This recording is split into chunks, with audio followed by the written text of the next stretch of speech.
Greetings, travelers. My name is Enra Silver, and this is episode 43 of GlitchSlapped by Enra. Since it's the start of a new year, I figured it'd be a good time to do a quick refresher of the basic glitch techniques that are currently available to builders in No Man's Sky. So without further ado, let's get at it.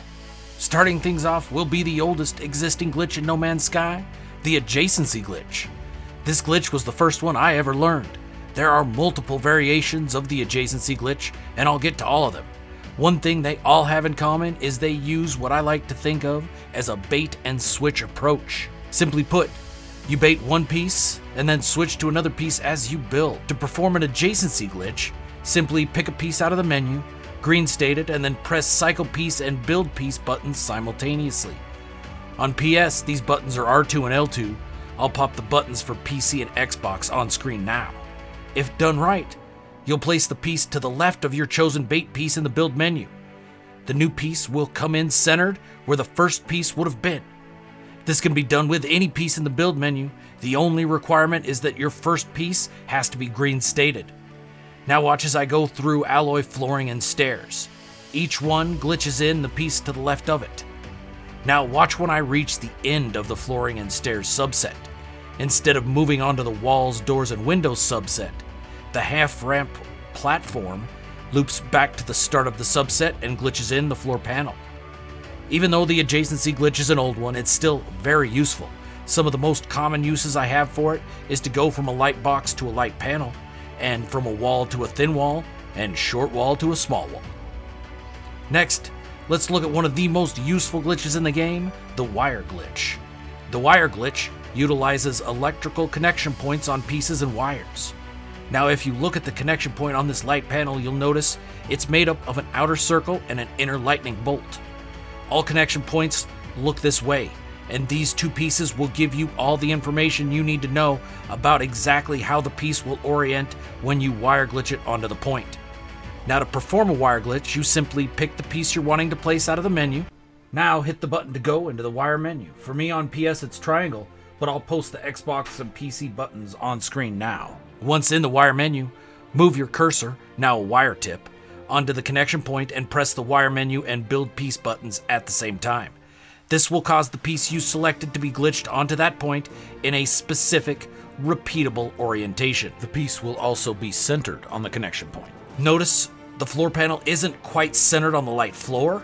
That's because the light floor's connection point is slightly below the actual floor itself. Now if I pick a wall out of the menu and glitch it onto the exact same point, it comes in parallel instead of perpendicular.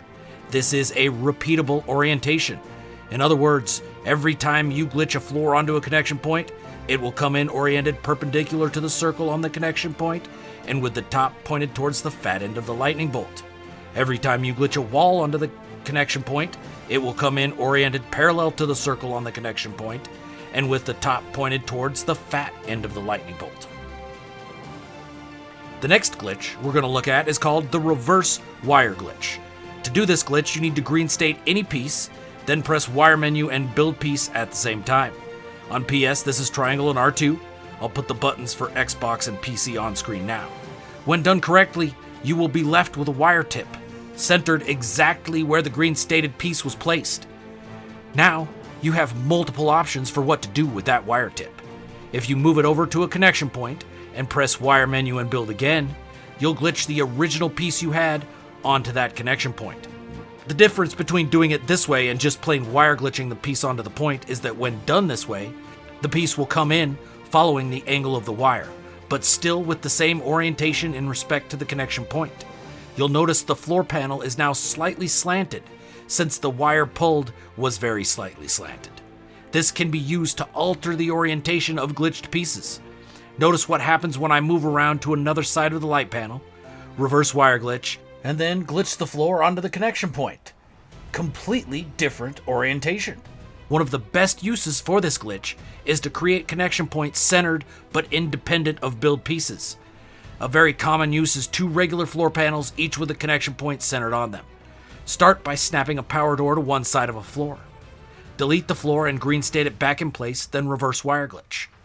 Put your cursor on one of the connection points on the power door, and instead of glitching the floor there, Simply press R2 on PS to attach the wire. Now place the original floor back and green state another floor on the other side of the power door. Reverse wire glitch and attach this wire to the end of the wire centered on the first floor panel. Now place the second floor back and delete the power door.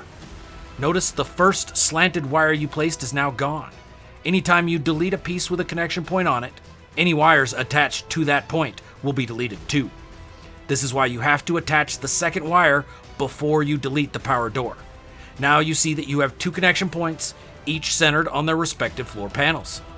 Another way to do this exact thing is with small floor panels and light floors.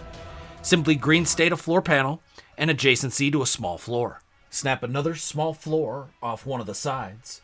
Delete the first small floor and replace it with a light panel. Make sure the line on the light panel is pointed like you see here. Now take a look at the connection point on the light panel. From the side the skinny part of the lightning bolt is pointing at, green state a floor panel and reverse wire glitch. Attach the wire to the light panel's connection point. Now green state another floor panel on top of the light panel and reverse wire glitch. Attach this wire to the connection point centered on the last panel. Delete the light floor and the first slanted wire goes with it, leaving just a level wire centered on each floor panel. Now this can be used to alter the connection point as well. Start like you did before, only this time spin the light floor 180 degrees from where you had it before. Now when you reverse wire glitch from the same spot as before, you're pulling the wire from the fat side of the lightning bolt. Finish things out just as before, and now compare the 2 connection points.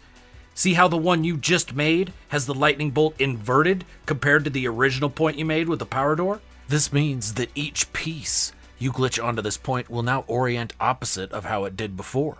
Let me demonstrate with alloy walls. And all this was done by simply spinning the light floor 180 degrees. Every other step was exactly the same. Next, let's look at a glitch called the tether glitch. This is fairly simple. Just pick the piece you want to place out of the menu and then press triangle to enter the wire menu just like you're doing a wire glitch. Instead of placing your cursor on a connection point, place it on any surface and press R2 to place one end of the wire. Now press triangle again to drop out of the wire menu, and now your piece will show up green or red stated as your active piece. As you move your cursor away from the wire tip though, you'll notice the piece starts to twist, as if it was tethered to that first wire tip point. This can be used to quickly set angles. Now let's look at a glitch called reverse adjacency. As you might expect, this ends up with you placing the piece to the right of your bait piece in the menu. To do this glitch, pick the piece you actually want to place out of the menu. No need to green state it, simply press the wire menu and cycle part at the same time. On PS, this is triangle and L2. I'll put the buttons for Xbox and PC on screen now. This now leaves you with the part to the left in the menu of your desired piece as your active piece, but unlike regular adjacency, it doesn't actually place the piece. Now green state the new piece, this is your bait piece, and press triangle and R2 to switch to your original piece as you build. The switch piece will come in centered where the bait piece was, and this works with any piece in the build menu. Let me show you small floor back to full size floor. Next, let's look at the Swiss Army knife of glitches, the Universal Adjacency Glitch, or UAG for short. This is by far the glitch I use the most when building. Universal Adjacency allows you to use any piece as your bait piece and any piece as your switch piece, period. Let's pick a short-range teleporter out of the menu. It doesn't have to be green stated, just press wire menu and edit menu buttons at the same time. On PS, these are triangle and square. I'll paste the Xbox and PC buttons on screen now. If you've done it right, you'll be in the edit menu. If you have a wire tip instead, your button presses were out of sync. Once done right, copy a piece will copy a floor. This is R2 on PS. I will link the Xbox and PC versions on screen now. We'll green state that piece wherever you want, snap to something or not, and press wire menu and build buttons. On PS, these are triangle and R2. I'll paste the Xbox and PC buttons on screen now. This will switch in your original piece, centered where the bait piece was, and you can still snap the bait piece back in place for an SRT merged and centered on a floor panel. With the UAG, you can get pieces placed perfectly, and spacing is determined by your bait piece. Let me show you with light panels and tall molded lock boxes. Normally, tall molded lock boxes don't snap to anything, so you have to place them by eye. which can be very tough to get looking perfect. This way, you could get them all perfectly spaced, and if you snap a couple short walls to one side, you could stack another one perfectly on top of the first ones. You can even use the normal floor panel to get a fifth stack in the very center. And lastly, one of the coolest things about the UAG is that the size of your bait piece will carry over to the switch piece. So if your bait piece has been made bigger, your switch piece will come in bigger, even if it can't normally be made bigger. Finally, we'll finish up with the most recently discovered glitch, the cash pin glitch. This can be used to place pieces that are normally not in your build menu. The most common use for it is to place freighter pieces on planets and planet side pieces on freighters. To demonstrate it, I've teleported up to my freighter. Why don't we place a timber glass floor up here? Start by pressing the options button. On PS, it's the button above and between the touchpad and the action buttons. Pick the part you'd like to place and pin it to your log. On PS, this is done with X. Now exit the options menu and bring up the build menu. Without picking a piece, enter the edit menu. This is done with square on PS. Once you've entered the build menu, go into build camera to give yourself a better vantage point and press square again to leave the edit menu. Your pinned piece will now be your active piece, but it will be red stated, and if you try and simply build it, you'll get the error message, cannot build, base out of range. However, you can use the UAG to place the piece.